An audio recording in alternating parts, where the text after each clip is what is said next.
Setiap hari, di berbagai belahan dunia, jutaan orang menatap sosok yang sama.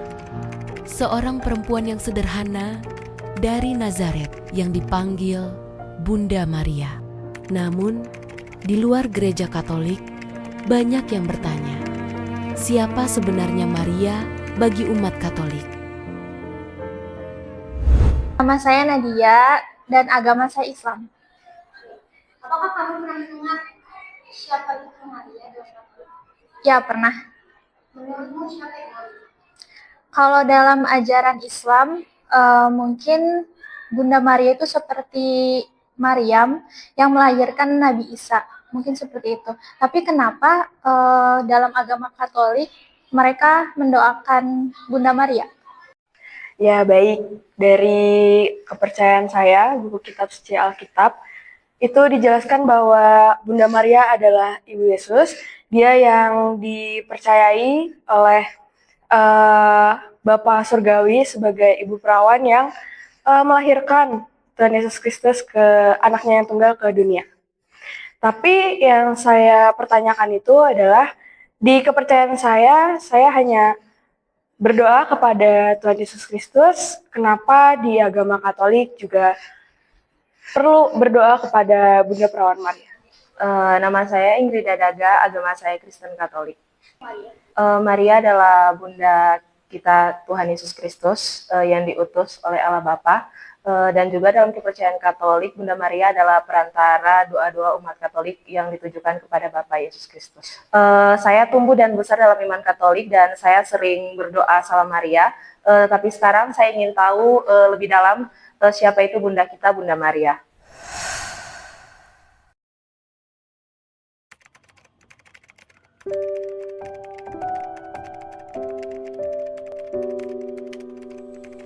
Demi nama Bapa dan Putra dan Roh Kudus. Amin. Salam Maria, penuh rahmat, Tuhan sertamu.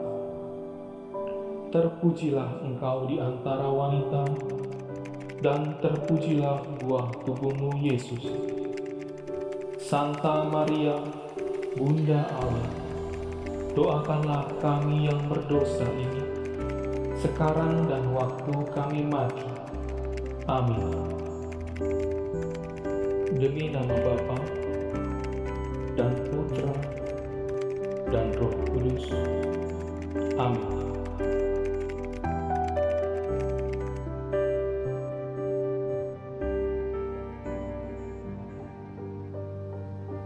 Sebuah dokumenter tentang peran Maria dalam gereja Katolik.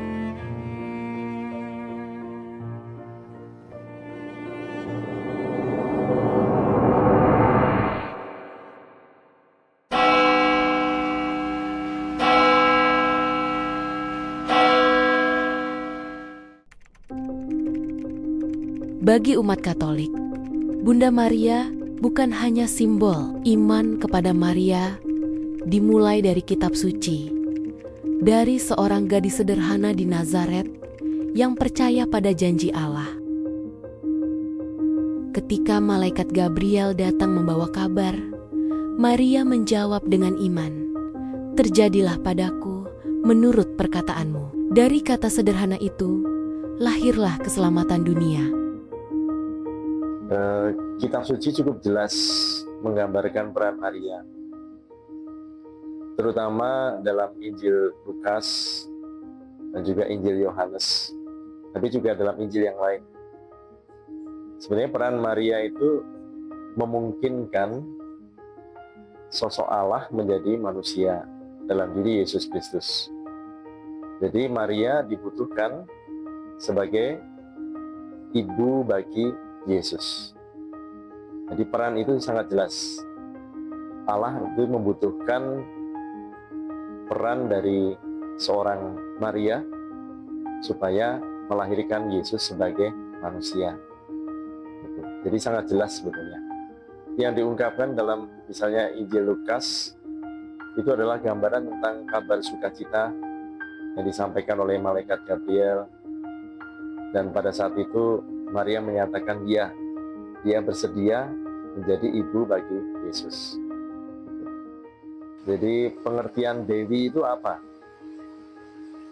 Apakah Dewi itu maksudnya adalah ciptaan yang lebih tinggi dari manusia, atau Dewi itu adalah manusia?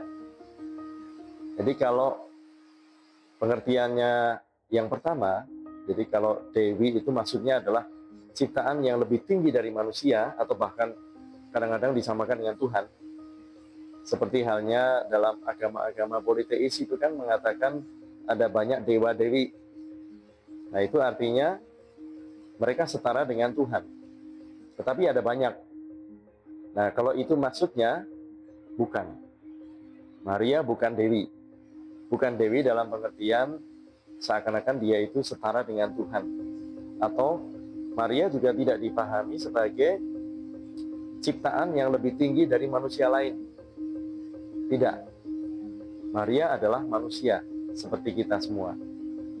Jadi jawabannya, kalau Dewi itu dipakai sebagai ungkapan rasa hormat gitu ya. Kadang-kadang dalam kultur tertentu kan ada yang menyebut Dewi Maria. Itu ungkapan yang sebetulnya sifatnya menghormati dan menghargai, tetapi tetap sebagai manusia. Nah, dalam arti itu bisa dibenarkan. Tetapi kalau maksudnya adalah ciptaan yang lebih tinggi dari manusia atau setara dengan Tuhan, nah itu tidak benar, bukan dalam arti itu. Ya, dia sebagai ibu, seperti ibu Yesus juga, kita pun anak-anaknya menganggap itu ibu. Tetapi yang paling utama adalah Maria tetap perantara. Jadi yang kita berdoa adalah kepada Yesus atau Bapa sendiri. Saya mulai dari makna teologis dulu ya. Karena sebutan Maria sebagai ibu itu kita dapatkan dari Injil Yohanes. Di situ dikisahkan terutama di dalam Injil Yohanes bab 19, yaitu peristiwa ketika Yesus disalibkan. Kalau kita masih ingat, ketika Yesus disalibkan, di samping salib Yesus itu ada dua orang. Yang pertama adalah Yohanes, dan yang lain murid Yesus ya. Dan yang lain adalah Maria. Lalu di situ ada dialog ketika Yesus mengatakan kepada Yohanes, "Inilah ibumu." Dan menunjuk kepada Maria. Lalu menunjuk kepada Maria, menunjukkan kepada bahwa Yohanes adalah anakmu. Inilah anakmu. Jadi dari sebutan itu yang tercatat dalam Injil Yohanes, kemudian muncul ungkapan Maria sebagai ibu. Bahkan juga sebagai ibu gereja atau bunda gereja. Karena Yesus sendiri yang menyebutkan kata-kata itu. Jadi sebetulnya secara teologis akarnya adalah dari Injil sendiri. Dan itu yang mengatakan adalah Yesus sebagai yang dilahirkan oleh Maria. Segala keturunan akan menyebut aku berbahagia.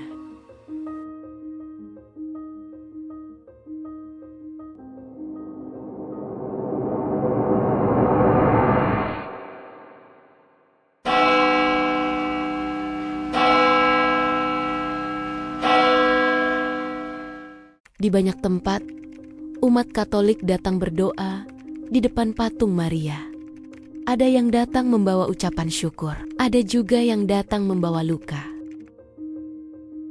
Mengingat ya, jadi Bunda Maria itu saya rasa juga kayak bunda buat saya lah di saat saya mungkin bingung, mungkin juga menghadapi sesuatu yang sulit buat dipecahkan, atau lagi banyak masalah ataupun lagi senang, saya tetap merasa saya harus kembali gitu ke Bunda Maria, tidak lupa juga karena ya banyak doa-doa saya melalui mungkin novena dan lain-lain, atau sering berdoa juga di Gua Maria itu banyak yang terkabul. Jadi saya merasa tetap harus rada rasa syukur ya buat Bunda Maria. Doa Rosario adalah salah satu bentuk devosi kepada Maria yang paling dikenal. Bukan sekadar mengulang kata, tapi merenungkan hidup Yesus melalui mata iman Maria. Devosi itu diungkapkan dalam tindakan, doa, ritual, tindakan-tindakan yang menunjukkan pembaktian diri kita kepada Allah. Devosi pertama-tama kepada Allah, kepada Tuhan, bukan kepada manusia lain. Jadi kalau ada devosi atau doa-doa dan tindakan-tindakan ritual, itu semuanya harus ditujukan kepada Allah, bukan kepada Maria. Tetapi, mengapa muncul devosi kepada Bunda Maria? Muncul devosi kepada Bunda Maria karena dia adalah Bunda Yesus Kristus. Dialah yang melahirkan Yesus Kristus. Dia yang memungkinkan bahwa Allah itu menjadi manusia dalam diri Yesus. Bahwa Yesus itu harus dilahirkan oleh seorang perempuan. Dan itu adalah Maria. Jadi, kalau ada orang yang berdevosi kepada Bunda Maria, itu tujuannya adalah kepada Yesus. Dan lebih lanjut kepada Allah. Jadi, tujuan dari devosi harus mengantarkan orang kepada Allah, bukan kepada pertama-tama Maria. Dalam tradisi gereja itu bahkan ada ungkapan bahwa melalui Maria menuju kepada Yesus. Karena apa? Karena Maria adalah sosok yang melahirkan Yesus. Jadi kalau orang berdoa melalui Bunda Maria dengan mengucapkan doa-doa Salam Maria atau Rosario, itu semuanya adalah karena Maria pasti akan membawa sampai kepada Yesus. Doa Salam Maria sebagian itu ditemukan dari kitab suci, dan salah satunya juga dari ungkapan Elizabeth, ibunda Yohanes Pembaptis, yang akan mempersiapkan kedatangan Yesus. Dan dalam hal ini sebenarnya Elizabeth itu saudari dari Maria, dan dia sudah mengandung Yohanes Pembaptis. Dan kita tahu bahwa Yohanes Pembaptis itu nanti akan mempersiapkan jalan bagi Yesus. Nah, doa Salam Maria ini sebetulnya dimaksud sebagai suatu ungkapan iman dan penghormatan kepada Bunda Maria.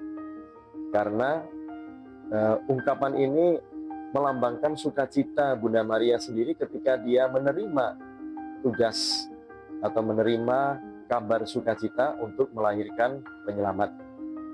Jadi doa Salam Maria ini memang menjadi salah satu doa yang sangat kuat di dalam Gereja Katolik, terutama karena apa?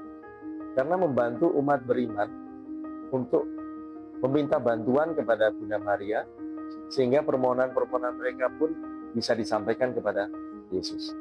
Jadi sifatnya doa Salam Maria itu adalah untuk membantu supaya umat semakin dekat kepada Yesus. Misalnya peristiwa-peristiwa yang direnungkan dalam doa Rosario, di dalamnya ada banyak doa Salam Maria dan juga Bapa Kami tentu saja. Nah, itu semuanya peristiwanya adalah berpusat pada Yesus, bukan pada Bunda Maria. Jadi doa ini lebih mewakili apa ya, kata-kata yang sifatnya afektif, yang hangat, yang melambangkan sukacita dan kesetiaan Bunda Maria untuk membawa siapapun kepada Yesus. Menyembah, ya, ungkapan menyembah. Kita tidak menyembah manusia, dan semua orang sebenarnya sudah tahu. Umat Katolik juga tahu bahwa mereka tidak menyembah Maria. Yang disembah hanyalah Tuhan, hanya Allah, hanya Yesus yang disembah.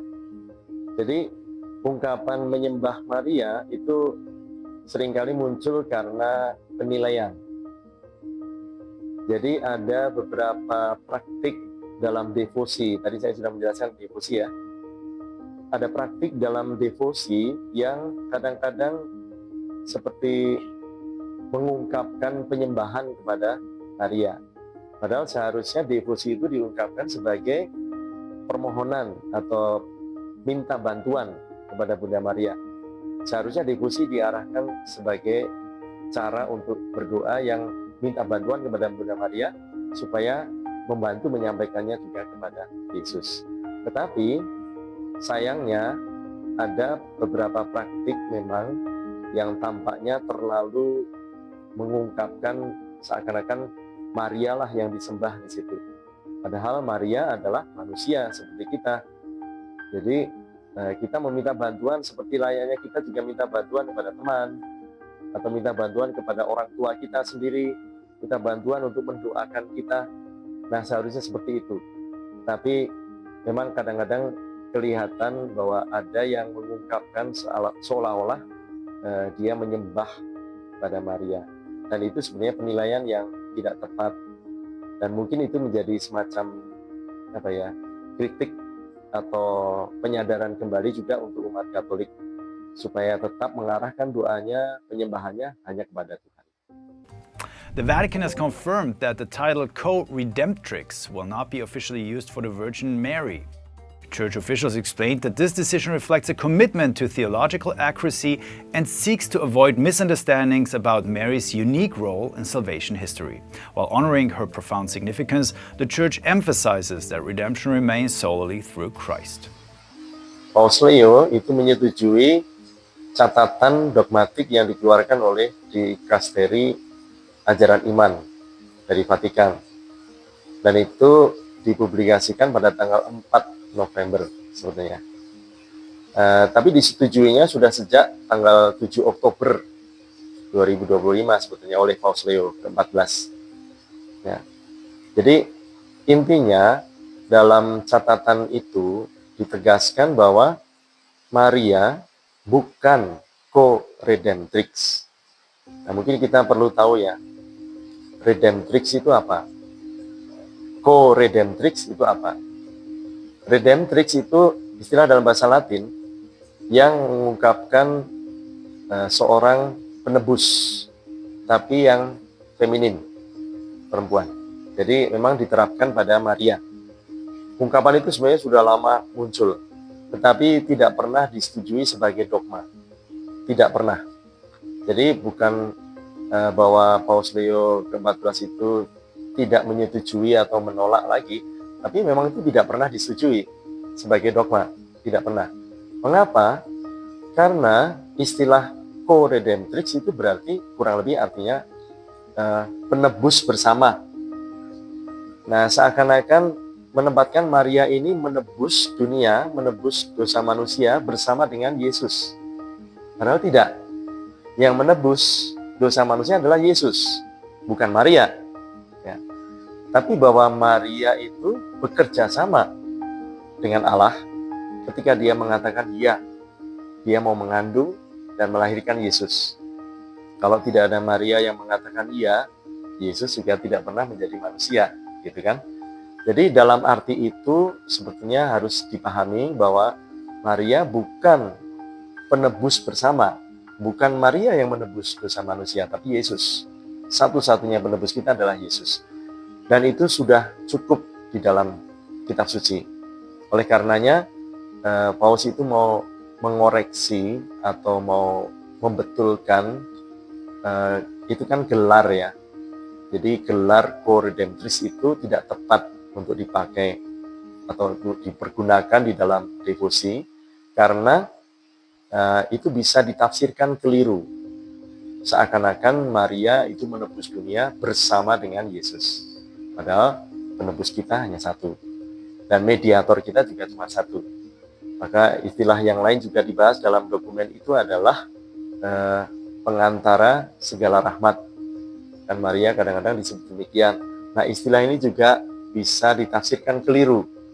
Karena yang menjadi pengantara satu-satunya adalah Yesus. Pengantara segala rahmat dari Allah kan. Jadi bukan Maria.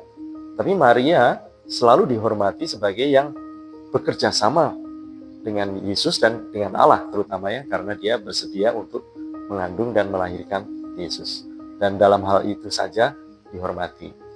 Jadi sebaiknya memang kita hati-hati untuk menggunakan istilah itu dan sebaiknya dihindari.